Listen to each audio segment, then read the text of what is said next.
Olá, meu amigo, minha amiga, você está na companhia do programa A Esperança Viva. Um prazer muito grande novamente nos reencontrarmos para podermos conversar a respeito da nossa vida espiritual, esse assunto tão importante que nós não podemos deixar em segundo plano, devemos estar sempre meditando nele, porque é o assunto que dirige a nossa vida. A nossa vida, na verdade, ela deve ser dirigida primeiramente espiritualmente, depois pensar nas coisas materiais. Quando nós pensamos nesse assunto espiritual em primeiro lugar, significa que nós estamos levando em conta a pessoa de Deus, o nosso Criador, tudo que Ele tem feito por nós, as bênçãos que Ele tem derramado sobre as nossas vidas. Nós estamos sempre compreendendo isso, e isso é fundamental. E nós temos que estar, então, sempre levando esse assunto a sério, porque nossa vida espiritual, ela não termina aqui na face da terra. O que termina aqui na face da terra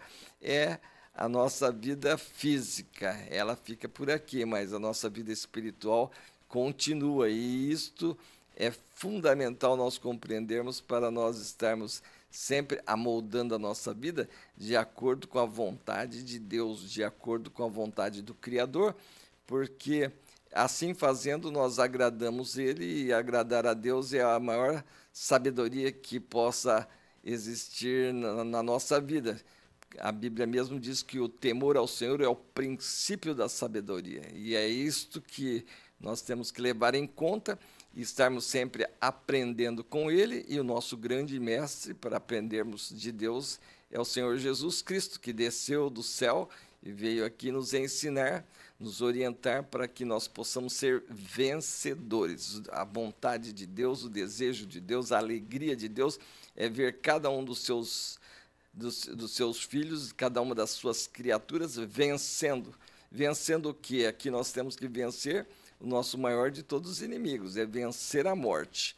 E vencer a morte significa sairmos desse sistema mundano que jaz no maligno para podermos estar no colo de Deus. Isto que é a grande vitória, e termos assim de Deus a garantia da vida eterna. Como a vida espiritual, ela não termina por aqui, ela continua. Nós temos que garantir a nossa vida, nosso maior patrimônio, que é a vida. Nós temos que lutar para que ela seja eterna, e esta é a promessa de Jesus naqueles que confiam nele. Jesus, ele disse: eu sou o caminho, a verdade e a vida, ninguém vem ao Pai senão por mim. Ele é o caminho. O caminho aí significa que é ele que tem os ensinamentos corretos que fazem com que a nossa vida seja bem-sucedida.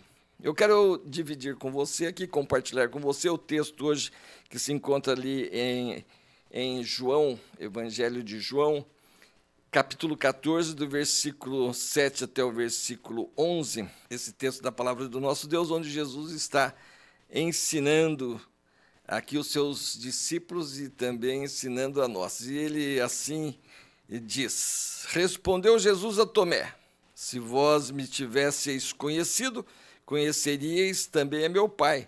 Desde agora o conheceis e o tendes visto.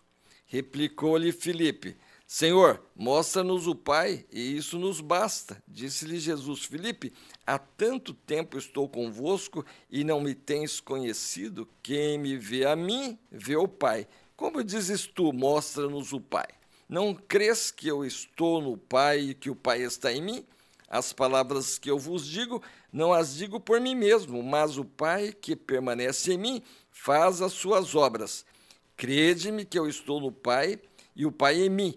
Crede-me ao menos por causa das mesmas obras. Então veja, meu amigo, minha amiga, crede-me ao menos por causa das mesmas obras. Tomé e Filipe, que estão ali dialogando com Jesus, eles tiveram o privilégio de ver Jesus realizar muitas obras maravilhosas. Quando eles estavam no barco lá, e o vento dando com ímpeto contra o barco quase afundando, e Jesus dormindo no barco. E eles vão se socorrer em Jesus: Senhor, socorre-nos, acuda-nos, senão vamos morrer. E Jesus, então, acordado pelos apóstolos, levanta e acalma o vento, acalma o mar, E assim eles viram que Jesus era muito mais do que homem, ele era Deus, né?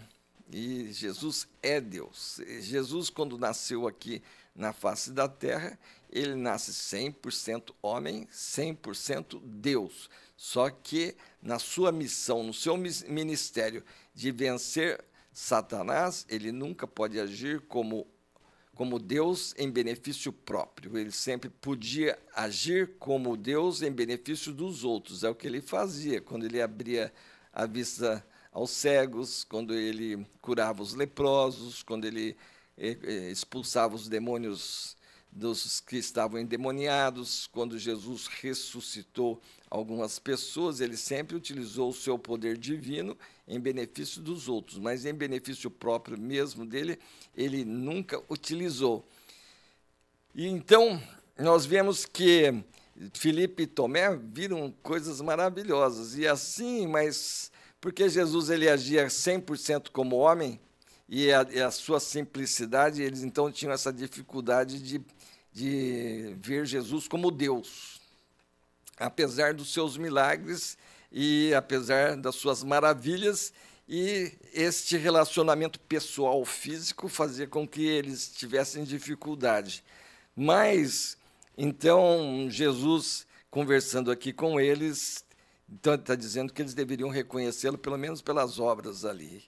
E o que acontece, então, prezado amigo, prezada amiga, é que nós temos que entender essa vinda de Jesus aqui entre nós, ele abrindo mão da sua glória no céu e descendo aqui, nós precisamos entender que isso daí foi quando Deus resolveu criar o homem, quando Deus planejou nos criar, ele nos amou. Ele nos amou e, ao mesmo tempo de ter nos amado, ele sabia que nós iríamos ser seduzidos pelo inimigo. E, ao sermos seduzidos pelo inimigo, nós iríamos passar por situações complicadas e iria trazer para Deus também sérias consequências. Mas como Deus nos amou e ele quis criar o homem, ninguém podia impedi-lo. Se Deus raciocinasse assim, não posso criar o homem porque vai me dar muito problema, então teria uma força superior a ele e ele seria limitado. Mas como Deus não tem limite, ele é todo-poderoso, ele criou o homem e, ao mesmo tempo, ele assumiu a responsabilidade daquilo que ele estava fazendo. Eu vou criar o homem, vou pagar o preço. Ele abriu mão da sua glória. Ele, antes de mesmo de nos criar, ele já morreu por nós. Ele já disse, eu vou criar o homem e vou morrer por ele. Vou abrir mão da minha glória, vou descer e vou buscar a salvação. E foi exatamente isso que aconteceu com o nascimento de Jesus. Jesus é o próprio Deus. E ele tinha que entrar aqui na terra e viver como homem, porque o diabo, o que quis seduzir os nossos primeiros pais ali no Jardim do Éden, ele levou um homem que não tinha pecado, porque quando Deus criou o homem era um ser sem pecado. Ele levou o homem sem pecado a cair em tentação, né? Conforme está registrado lá em Gênesis capítulo 2. Lá está registrado assim, tomou, pois, o Senhor Deus o homem e o colocou no jardim do Éden para o cultivar e o guardar. Ele lhe deu esta ordem, de toda árvore do jardim comerás livremente, mas da árvore do conhecimento do bem e do mal não comerás, porque no dia em que dela comeres, certamente morrerás. Disse mais o Senhor Deus, não é bom que o homem esteja só, far-lhe-ei uma auxiliadora que lhe seja idônea. Então veja aqui que Deus então coloca o homem, um ser inteligente, um ser racional, e coloca ele no jardim e coloca essa limitação para ele não comer da árvore do conhecimento do bem e do mal. Mas por que Deus fez isso? Em respeito ao próprio homem. Deus não queria criar um robô, ele poderia ter criado um robozinho que adorasse ele o tempo todo, mas acontece que Deus criou o ser humano, dando ao ser humano o entendimento, deu ao ser humano a capacidade de escolha. E quando ele coloca, então, aquela árvore do conhecimento do bem e do mal ali no jardim, é para que o homem estivesse decidindo a obedecer a Deus sempre, né? Ele não precisaria comer daquela árvore, ele tinha tudo o que ele precisava ali. Aquela árvore ali, então, é para que o homem manifestasse ali o desejo, o prazer de estar andando com Deus. Sem mexer naquela árvore, o homem nunca teria pecado, ele estaria gozando das maiores bênçãos aqui na face da terra, sem precisar comer do seu pão com o suor do seu rosto. Acontece que, ao ser seduzido pelo inimigo, ele caiu em tentação, ele pecou, ele desobedeceu a Deus, e aí, ao desobedecer a Deus, ele passou a ser conhecedor do bem e do mal, e agora ele assumiu, pelo fato de ter obedecido o inimigo, agora ele perdeu a imagem de Deus e adquiriu a imagem de Satanás. E aí, então, a raça humana, ela complicou toda a vida aqui na face da terra, conforme Deus mesmo diz aqui em Gênesis 3. Depois de terem pecado, o homem e a mulher, Deus disse então para Adão: visto que atendeste à voz da tua mulher e comeste da árvore que eu te ordenei não comesses, maldita é a terra por tua causa. Em fadigas obterás dela o sustento durante os dias da tua vida. Então veja que o problema aqui é que ao pecar, ao obedecer o príncipe deste mundo, então Adão agora se tornou escravo de Satanás. E é exatamente esse ponto que Jesus vem aqui, então, assumir a responsabilidade de ter criado o homem, sabendo que o homem pecaria. Então, lá no Jardim do Éden, Deus colocou o homem lá no meio do jardim, dizendo para ele não comer da árvore do conhecimento do bem e do mal. E agora, com o nascimento de Jesus e com o ministério de Jesus aqui na face da terra, ele se colocando aqui como nosso Salvador, ele sendo o próprio Deus, então ele veio para vencer Satanás, esse sistema que ele implantou ali no Jardim do Éden e sobre toda a terra se tornou maldita, então Jesus vem para destruir o príncipe deste mundo, e é exatamente isso que ele então assume. Por isso, então, quando ele está conversando ali com Tomé e Filipe e Tomé tem dificuldade de ver ele como Deus, porque ele está agindo como homem. Mas a missão principal de Jesus é entrar nesse sistema e derrotar o príncipe desse sistema.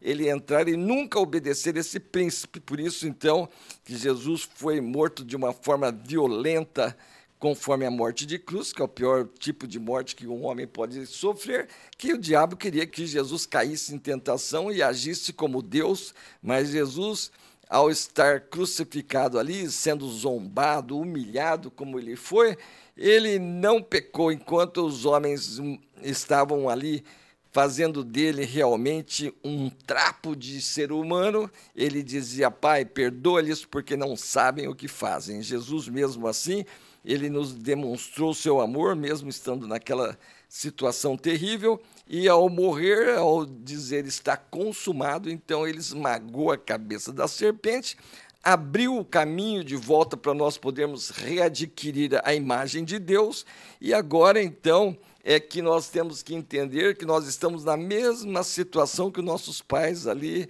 no Jardim do Éden. Lá eles tinham a ordem: não comam da árvore do conhecimento do bem e do mal. Mas agora nós estamos nessa situação idêntica, porque agora nós temos que comer do pão da vida. Agora a ordem é: vocês querem sair dessa situação? Vocês querem vencer a morte? Vocês querem sair de uma vida deprimida? Vocês querem se safar de uma vida triste, amargurada? Então, deve agora comer do pão da vida. Comer do pão da vida significa crer em Jesus, confiar nessa grande obra que ele realizou ali na cruz do Calvário, morrendo em nosso lugar, sofrendo a punição dos nossos pecados, e assim, quem realmente não gosta desse sistema de vida, que é o de Satanás, precisa então buscar o socorro em Jesus, se arrepender dos seus pecados, pedir perdão para ele, crer no grande ato de amor que ele praticou por nós ali, e morrendo em nosso lugar. Então, quando nós cremos nele e entregamos a nossa vida para ele, ele então nos purifica de todos os nossos pecados. Por isso que o sangue de Jesus nos purifica de todo pecado, porque é o sangue de um homem justo, um homem que entrou aqui na face da terra, nunca pecou, morreu em nosso lugar, sofrendo a punição dos nossos pecados, porque nos amou e nos ama e está pronto a nos perdoar a qualquer momento que nós buscamos ele de todo o coração. Por isso, então, Jesus, ele aqui em João capítulo 17, versículos 20 e 21, ele está intercedendo por todos aqueles que vão crer nele, né? Ele diz assim: eu não rogo somente por estes, mas também por aqueles que vierem a crer em mim, por intermédio da sua palavra, a fim de que todos sejam um. E como és tu, ó Pai, em mim e eu em ti, também sejam eles em nós, para que o mundo creia que tu me enviaste. Eu lhes tenho transmitido a glória que me tens dado, para que sejam um como nós o somos. E assim, Jesus ele vai ensinando aqui a Tomé e a Filipe que ele e o Pai são um apenas, né? E assim a todos os apóstolos e a todos nós também. Veja que aqui nesse texto ele está orando por nós, por aqueles que hão de crer em mim por intermédio da sua palavra. Então, para que todos nós sejamos um com ele e com o Pai. Eu lhes tenho transmitido a glória que me tens dado, quer dizer, essa glória que tens dado é que nós, quando cremos em Jesus, aceitamos ele como nosso único e todo suficiente Senhor e Salvador, ele nos purifica de todos os nossos pecados e nos cela com seu Santo Espírito. O seu Santo Espírito vem e habita em nós. Então aqui é essa glória que ele está dividindo conosco, para que nós sejamos um com Deus. Assim como Jesus era um com o Pai, ele quer que realmente nós também sejamos um com ele e com o Pai. E isso tem que acontecer nesta vida, antes de partirmos para a eternidade, porque Jesus abriu mão da sua glória, veio nos socorrer aqui na terra, resolveu o nosso problema do pecado, e remove o pecado de todo aquele que crê nele. E quando assim nós agimos, então o Espírito Santo vem e confirma com o nosso espírito que nós já somos filhos de Deus, somos um com Deus e somos então uma pessoa realizada, porque nós fomos criados para andar com Deus. Veja que Deus, quando criou o homem ali no jardim, ele fez ele perfeito. Ele deu a capacidade de raciocínio. Ele colocou a árvore ali para o homem raciocinar, decidir. E agora nós estamos na mesma situação.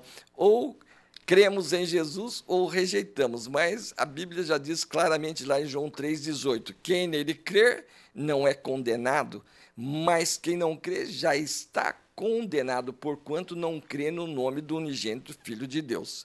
E é esta a grande esperança que nós temos em Jesus Cristo, a esperança viva, aquele que venceu a morte, ressuscitou e está pronto a nos receber e nos dar a alegria da salvação, a esperança da vida eterna. Esta é a nossa maior bênção que nós podemos receber.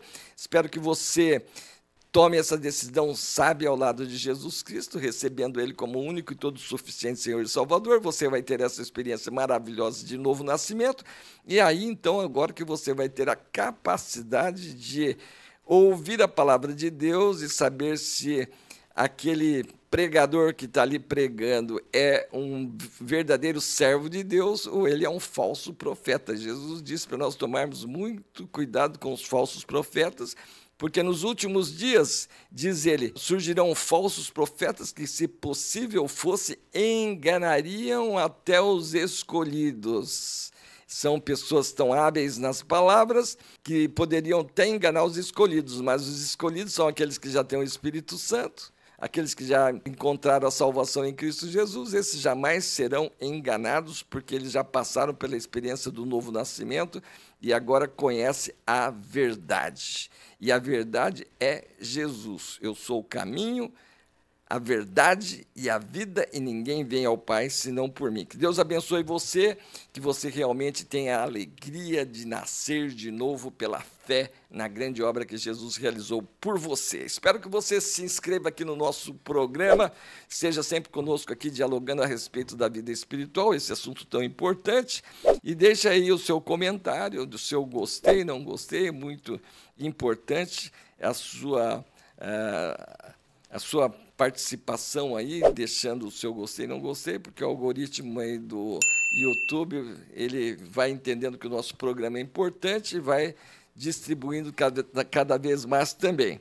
Você que já conhece a palavra de Deus, que já passou pela experiência do novo nascimento, espero que você esteja compartilhando aí o nosso programa, divulgando o programa. Sempre lembrando que devemos estar trabalhando para que o número de salvos esteja aumentando aqui no nosso país. Quanto mais pessoas salvas, mais Deus cuidando de nós, mais cuidando do nosso país, do nosso povo, curando a nossa terra, sarando a nossa terra e levando o coração do rei. Não importa se ele é de esquerda, de direita, de centro, ele leva o coração do rei aonde for importante para poder cuidar dos seus filhos. Espero encontrar você no próximo programa. Até lá!